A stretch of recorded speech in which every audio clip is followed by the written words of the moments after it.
Sun Tzu adalah ahli strategi perang yang karyanya hingga saat ini masih digunakan. Karya dari Sun Tzu tidak hanya digunakan untuk strategi berperang saja, melainkan juga digunakan untuk strategi bisnis pada masa ini.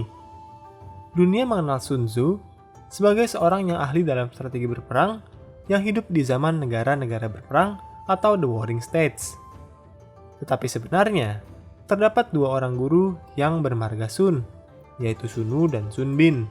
Sun Wu hidup sekitar tahun 544 hingga 496 sebelum Masehi, sedangkan Sun Bin hidup sekitar tahun 380 hingga 316 sebelum Masehi. Sun Bin adalah keturunan dari Sun Wu, di mana keduanya terkenal dengan sebuah karya yang bernama The Art of War. Sekalipun karya yang dituliskan oleh Sun Wu dan Sun Bin memiliki rentang waktu yang cukup lama, namun keduanya memiliki sifat yang saling melengkapi satu sama lain. Namun, karya yang dituliskan oleh Sun Bin bersifat lebih spesifik dibandingkan dengan karya Sun Wu. Walau kedua karya telah berumur ratusan bahkan ribuan tahun, namun penerapannya masih tetap relevan untuk digunakan dalam dunia sehari-hari pada masa kini. Bukti dari beberapa relevansi strategi perang Sun Tzu dapat dilihat dalam berbagai pertempuran selama Perang Dunia Kedua, di mana dalam dua konten video berikut, kita bisa melihat bagaimana prinsip-prinsip yang terdapat dalam buku seni perang ternyata masih sangat relevan untuk menjelaskan pertempuran-pertempuran terkenal yang terjadi dalam Perang Dunia Kedua. Prinsip pertama mengenai penilaian. Prinsip ini berbicara mengenai cara untuk menilai hasil dari perang, khususnya hasil dalam pertempuran yang ditentukan oleh jalan, iklim, medan, komando, dan aturan. Jalan berbicara mengenai adanya kesesuaian pemikiran dan tujuan antara rakyat dan pemimpinnya. Bisa juga diartikan sebagai hubungan di antara pasukan dan komandan. Lalu iklim berbicara mengenai perubahan kondisi alam, misalnya perubahan kondisi cuaca, termasuk musim yang sedang atau akan dialami dalam pertempuran. Lalu medan berbicara mengenai jarak, termasuk kondisi jalan yang akan dilalui, apakah dapat menunjang pergerakan pasukan atau sebaliknya. Lalu komando berbicara mengenai kualitas kepemimpinan pasukan, dan sedangkan aturan berbicara mengenai pengorganisasian pasukan, contohnya rantai komando dan urusan logistik. Menurut Sun Tzu, bagi siapa yang menguasai kelima hal tersebut, pihaknya akan lebih mampu memenangkan suatu pertempuran atau bahkan suatu peperangan. Dalam Perang Dunia Kedua, Jerman memperoleh berbagai kemenangan yang demikian cepat sampai ia mengalami suatu titik balik, yaitu invasi menuju Rusia, di mana Rusia pada akhirnya mampu membalikkan keadaan dan menyerang balik hingga kota Berlin. Titik balik Jerman di medan pertempuran Rusia, apabila kita perhatikan, disebabkan oleh faktor iklim, medan, komando, dan aturan. Faktor jalan tidak terlalu banyak mempengaruhi kekalahan Jerman, karena sebagian besar pasukan Jerman, termasuk para perwiranya, sudah berusaha untuk bertempur secara maksimal pada pertempuran tersebut.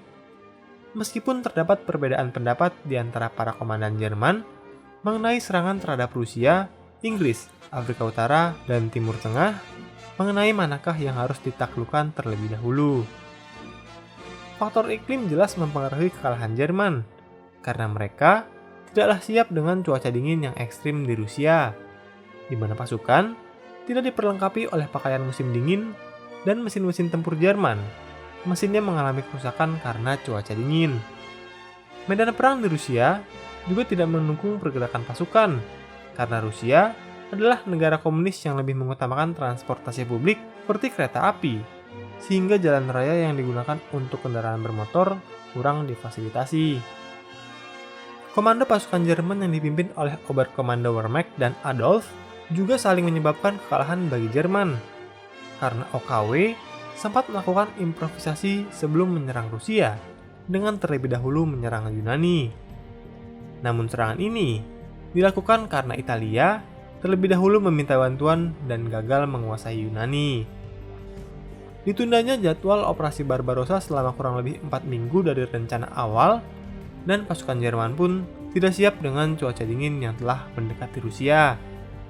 Faktor aturan mengenai pengorganisasian pasukan termasuk tentang rantai komando dan urusan logistik, juga mempengaruhi kekalahan Jerman.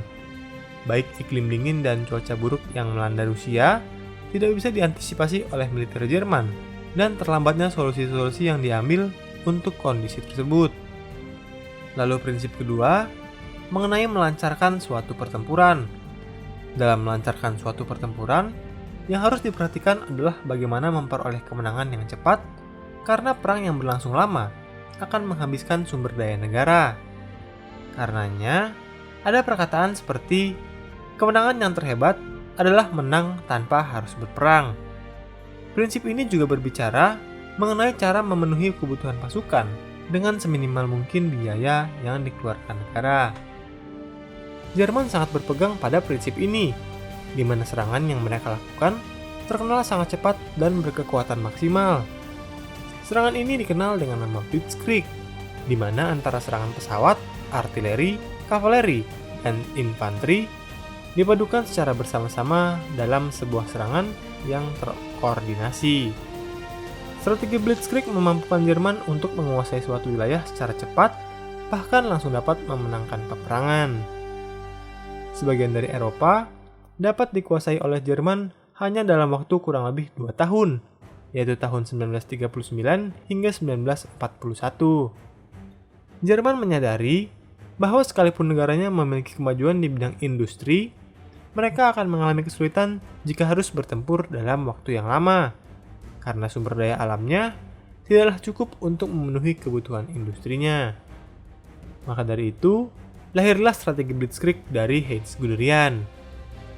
Pasukan Jerman dalam pertempuran bahkan tidak ragu memakai senjata dari pihak lawannya yang telah kalah. Misalnya, kendaraan militer Ceko, Polandia, Perancis, bahkan dari Uni Soviet. Fakta ini dapat dilihat dari kondisi militer Jerman yang ditugaskan untuk mempertahankan benteng Atlantik, di mana tidak sedikit di antaranya yang dipersenjatai dengan senjata rampasan. Praktek ini membantu kondisi militer Jerman yang saat itu sedang memfokuskan sebagian besar sumber dayanya di wilayah front timur untuk berperang melawan Uni Soviet. Lalu prinsip ketiga, yaitu pasukan elit. Salah satu yang menjadi faktor kemenangan suatu pertempuran adalah adanya pasukan elit yang merupakan ujung tombak di mana berfungsi untuk menerobos pertahanan musuh sehingga dapat menurunkan semangat juang musuh dan memenangkan perang dengan singkat. Sebagai ujung tombak pasukan, maka pembentukan pasukan elit haruslah diseleksi secara ketat. Pasukan Jerman dikenal memiliki beragam pasukan elit pada Perang Dunia Kedua, seperti penerjun payung Jerman, Brandenburgers, Panzergrenadier, pasukan gunung, dan yang paling terkenal diantaranya adalah unit Waffen-SS. Kita akan membahas beberapa pasukan secara singkat, dimulai dari penerjun payung Jerman. Unit ini memperoleh reputasinya saat menjadi faktor kunci dalam menguasai benteng-benteng Belgia dan menjadi model bagaimana pasukan sekutu mengembangkan pasukan penerjunnya. Pasukan elit Jerman yang uniknya adalah pengembangan dari pasukan penerjun tentara merah dipersenjatai oleh persenjataan terbaik yang bisa diberikan oleh militer Jerman. Pasukan kedua yang tidak kalah terkenal tentu adalah Waffen-SS, yang di awal pembentukannya sebenarnya bukan suatu pasukan yang layaknya serdadu militer, melainkan hanyalah alat pengaman partai politik. Seiring berjalannya waktu, unit ini diubah dan disertakan dalam suatu pasukan layaknya tentara resmi, di mana di atas kertas mereka harus tunduk kepada hukum perang. Dikenal sebagai pasukan elit, maka latihan yang dijalani tentu saja juga tidak main-main. Bahkan sering terjadi korban jiwa akibat kerasnya pelatihan tersebut. Contoh-contoh metode latihan yang diterapkan dalam pasukan Waffen-SS adalah dengan menggunakan peluru tajam, bahan peledak, hingga menggunakan tank sungguhan. Hingga kerap kali timbul korban jiwa dalam metode pelatihan yang dilakukan mereka. Di awal perekrutan personil Waffen-SS masih dilakukan berdasarkan ras Arya. Tetapi, seturut berjalannya waktu dan kondisi perang yang mulai tidak berpihak pada Jerman, di mana jumlah pasukan dan sumber daya mulai berkurang, perekrutannya menjadi semakin diperlonggar. Ras yang masih dianggap sama dengan ras Arya mulai diperbolehkan bergabung. Dan seiring berjalannya waktu, ras yang sama sekali tidak memiliki hubungan dengan ras Arya juga diperbolehkan bergabung dengan pasukan tersebut. Tidak mengherankan jika perang yang terus-menerus membuat baik industri dan militer Jerman tidak mampu mendukung kebutuhan dalam perang. Kematian dan kekalahan pasukan-pasukan terbaiknya yang kini mengikuti kesalahan dari Grand Army Napoleon mulai menunjukkan dampaknya. Pasukan terbaiknya mati membeku di wilayah Uni Soviet yang begitu luas, sedangkan pasukan pengganti yang masih hijau atau pasukan yang berasal dari negara-negara sekutu Jerman tidak bisa terlalu diandalkan saat berhadapan dengan pasukan merah yang hari demi hari semakin mendekat ke ibu kota Jerman. Persenjataan dan sumber daya manusia mulai dikompromikan. Mereka yang bisa mengangkat senjata, baik itu anak-anak, orang tua, dan kalangan-kalangan lain, mulai dipersenjatai oleh Jerman dengan harapan dapat menciptakan perang total melawan Uni Soviet dan pasukan sekutu. Tapi, apakah hal itu bisa membalikan keadaan? Tunggu penjelasan yang lebih menyeluruh dari seni perang dan Perang Dunia Kedua pada episode mendatang. Hai, terima kasih sudah menonton dan belajar sejarah bersama Inspek History. Jangan ragu untuk berikan komentar, like, dan bagikan bila kamu merasa konten ini bermanfaat.